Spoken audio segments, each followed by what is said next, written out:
Mae Steven Wasira atoa kauli mtandaoni kumejaa upotoshaji. Makamu mwenyekiti wa Chama cha Mapinduzi CCM Tanzania Bara Steven Wasira amesema kuwa taarifa mijadala iliyoenea mitandaoni kuhusu kutofanyika kwa uchaguzi mkuu ni ndoto za mchana, akibainisha kuwa uchaguzi utafanyika kama ulivyopangwa Oktoba 29 mwaka 2025 kwa amani, utulivu kote nchini. Akizungumza katika kampeni za mgombea urais wa Chama cha Mapinduzi CCM Daktari Samia Suluhu Hassan katika jimbo la Musoma mjini, Wasira amesema mitandao ya kijamii imejaa upotoshaji unaofanana na filamu za Kihindi, ambapo mhusika hufa na kufufuka na kuendelea na mchezo, lakini ukweli wa mambo ni tofauti. Steven Wasira ameendelea kusema kuwa Tanzania haiwezi kusimama kwa sababu kuna vyama vimeamua kutogombea. Kuna vyama 19 vilivyoandikishwa, kati ya 17 vina wagombea urais. Sisi Chama cha Mapinduzi CCM tunachuana na waliopo kwenye ulingo, waliokataa kanuni za mchezo, wakatoka hatuwezi kuwasaidia lolote. Wasira pia ameipongeza Chama cha Mapinduzi CCM kwa utekelezaji wa miradi ya maendeleo chini ya uongozi wa Daktari Samia Suluhu Hassan, akisema hoja na ushahidi wa maendeleo vimewasilishwa na wagombea wa majimbo na viti maalum kwa wazazi, si kwa Musoma pekee bali ni nchi nzima. Ni taarifa kutoka Musoma. Hatimaye makamu mwenyekiti wa Chama cha Mapinduzi CCM Tanzania Bara Steven Wasira amesema kuwa taarifa za mijadala inayoenea mitandaoni kuhusu kutofanyika kwa uchaguzi mkuu ni ndoto za mchana, akibainisha kuwa uchaguzi utafanyika kama ulivyopangwa Oktoba 29 mwaka 2025 kwa amani na utulivu kote nchini. Mae Daktari Samia atoa kauli. Mgombea wa urais wa Jamhuri ya Muungano wa Tanzania kupitia Chama cha Mapinduzi CCM Daktari Samia Suluhu Hassan amewataka wananchi wa Bunda kutafakari kabla ya kufanya maamuzi ya kisiasa, huku akisisitiza kwamba uongozi wa nchi unahitaji uzoefu na uwezo wa kusimamia maslahi ya wananchi. Akizungumza katika mkutano wa kampeni uliofanyika katika viwanja vya Bunda mkoani Mara, Daktari Samia Suluhu Hassan amesema uendeshaji wa nchi hakuna majaribio, hivyo muhimu wananchi kuendelea kuamini Chama cha Mapinduzi CCM chenye uzoefu wa kuongoza serikali. Daktari Samia ameendelea kusema kuwa, nataka niwaambie jambo moja kwamba katika uendeshaji wa nchi hakuna majaribio. Unampa mtu nchi yule unayemwamini, ataiendesha vyema na maslahi ya wananchi yatapatikana. Ukiangalia kwetu Tanzania, chama ambacho kweli kitafanya kazi na maslahi ya wananchi kupatikana ni Chama cha Mapinduzi CCM peke yake. Wengine bado mkiwapa wengine serikali au jimbo wanakwenda kuwafuja, kuwapotezea muda, kwa sababu wakiingia kwanza ni kujifunza. Lakini ukimpa jimbo asiye Chama cha Mapinduzi, anakwenda kuongea na nani? Amesema Daktari Samia Suluhu Hassan.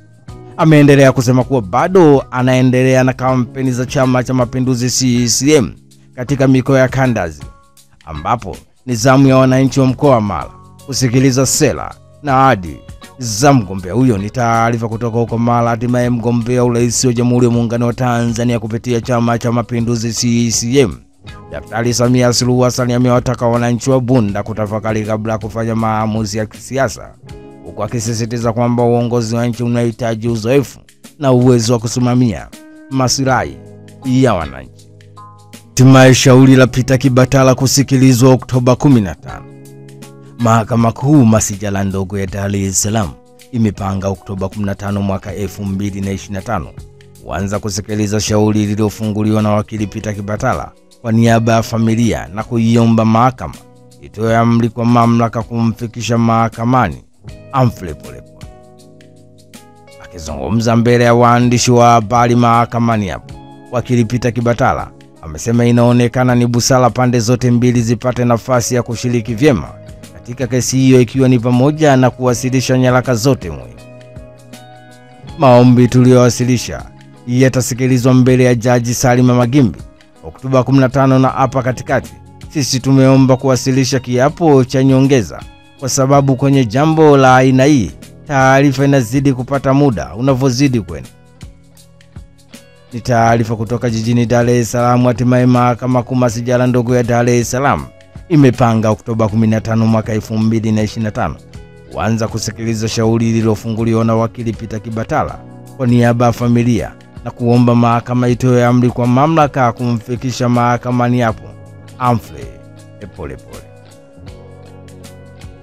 Paul Christian Makonda atoa kauli bungeni, nitapiga spana. Mgombea ubunge wa jimbo la Arusha mjini kupitia Chama cha Mapinduzi CCM, Paul Christian Makonda amesema endapo atashinda na kuwa mbunge hatokaa kimya na kupongeza kila jambo, bali atazungumza kwa hoja ili kuhakikisha maendeleo yanapatikana kwa niaba ya taifa zima. Paul Christian Makonda amesema hayo wakati akiongea na wananchi wa mitaa ya Nyamikoma, Lamadi mkoani Simiyu, akiwa njiani kuelekea Msoma katika muendelezo wa kumwombea kula mgombea urais kupitia Chama cha Mapinduzi CCM, Daktari Samia Suluhu Hassan, ambaye anafanya mkutano wa kampeni huko Msoma. Paul Christian Makonda amesema, ukiwa na amani na utulivu, mimi nikienda bungeni, kazi nitakayoifanya nitaleta matunda mpaka huku. Ukiwa na vurugu, wanasema unaona mpaka kwao, kama vurugu inapoteza heshima, naomba tulinde amani na utulivu. Ni taarifa kutoka huko Musoma. Hatimaye mgombea ubunge wa Arusha mjini kupitia Chama cha Mapinduzi CCM, Paul Christian Makonda amesema endapo atashinda na kuwa mbunge hatokaa kimya na kupongeza kila jambo, bali atazungumza kwa hoja ili kuhakikisha maendeleo yanapatikana kwa niaba ya taifa zima. Kesi ya Tundu Lissu shahidi kuendelea kuhojiwa. Mwenyekiti wa Chama cha Demokrasia na Maendeleo Chadema Tundu Antipas Lissu amerudishwa katika Mahakama Kuu ya Tanzania masijala ndogo ya Dar es Salaam kwa ajili ya kuendelea na ushahidi katika kesi ya uhaini inayomkabili. Upande wa Jamhuri unatarajiwa kumhoji maswali ya kusawazisha dodoso kwa shahidi ambaye ni naibu mkuu wa upelelezi kanda maalum ya Dar es Salaam, kamishna msaidizi wa polisi ACP George Bagiem. Hatua hiyo ilifikiwa baada ya Tundu Antipas Lissu kuhitimisha maswali yake ya dodoso kwa Begam mbele ya jopo la majaji watatu wakiongozwa na Jaji Dasin Nduguru akisaidiana na Jaji James Kalaemaya na Ferdinand Kiwonde. Ni taarifa kutoka jijini Dar es Salaam. Hatimaye mwenyekiti wa Chama cha Demokrasia na Maendeleo Chadema Bara Tundu Antipas Lissu amerudishwa katika Mahakama Kuu ya Tanzania masijala ndogo ya Dar es Salaam kwa ajili ya kuendelea na ushahidi katika kesi ya uhaini inayomkabili. Na hatimaye wakili Peter Kibatala atoa kauli kutekwa kwa Humphrey Polepole. Kesi ya maombi ya dharura yenye nambari 24511 ya mwaka 2025 iliyofunguliwa na wakili Peter Kibatala dhidi ya mkuu wa jeshi la polisi nchini IGP na wenzake wanne imesikilizwa katika Mahakama Kuu ya Tanzania masijala ndogo ya Dar es Salaam, ambapo kesi hiyo imekuja kufuatia madai ya kutekwa kwa mwanasiasa Humphrey Polepole pamoja na mambo mengine. Katika vihirisho lake mahakamani hapo, wakili Peter Kibatala ameiomba mahakama kutoa amri haraka ili wajibu maombi wamlete mahakamani Humphrey Polepole hii wakati wanasubiri kusikiliza hoja za pande zote mbili.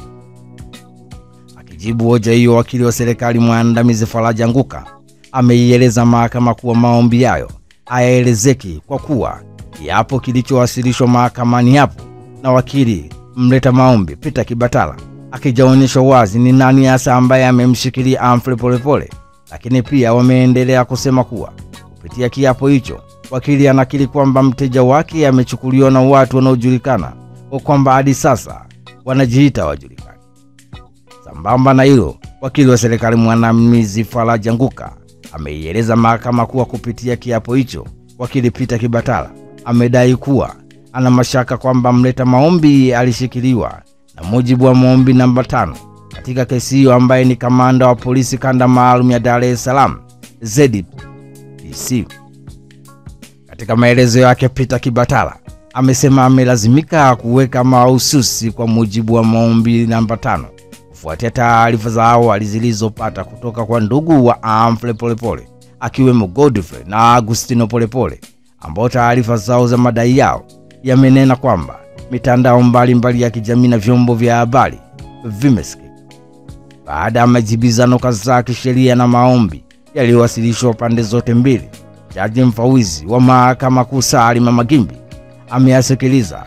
Kesi hiyo imeahirishwa kwa muda wa saa 8 mchana ambapo atatoa uamuzi kuhusiana na maombi yaliyotolewa. Ni taarifa kutoka jijini Dar es Salaam. Hatimaye kesi ya maombi ya dharura yenye nambari 24511 ya mwaka 2025 yaliyofunguliwa na wakili Peter Kibatala dhidi ya mkuu wa jeshi la polisi nchini IGP na wenzake wanne imesikilizwa katika mahakama kuu ya Tanzania masijala ndogo ya Dar es Salaam, ambapo kesi hiyo imekuja kufuatia madai ya kutekwa kwa mwanasiasa Humphrey Polepole.